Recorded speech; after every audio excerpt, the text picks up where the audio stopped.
Down line కి మంచి అంటే ఏదో ఒక ఈ రోజు మీరు ఏం పని చేస్తారు అదే కదా రేపు వస్తుంది. నెలంతా మనం ఏం చేస్తాం అదే కదా మనము తీసుకుంటాం. అర్థమవుతుంది కదా.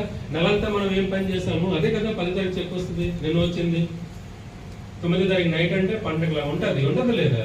9 తారీఖు నైట్ మీకు కూడా పండగలా ఉండాలి అంటే మీరు 30 రోజు ఏం చేయాలి? 30 రోజు సద్వినియోగించాలి. వద్దా?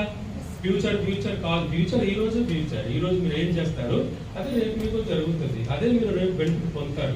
కాబట్టి ప్రతిరోజు మనం 8 to 10 hours పని చేస్తున్నావా లేదా? మన డౌన్ ద లైన్ కూడా పని చేస్తారా లేదా? ఇక్కడ చూడవలసింది ఏంటంటే ఇక్కడ డబల్ వర్క్ ఉంటుంది.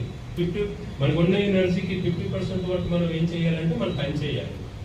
మీరు పని చేస్తారు కాబట్టి మీకు పీవీ వస్తుంది. అవునంటారా కాదంటారా? మళ్ళీ నేను అంత చేస్తాను కదా అలసిపోయి పడిపోవడం కాదండి. ఇంకో 50% మీరు వర్క్ ఏమంటారంటే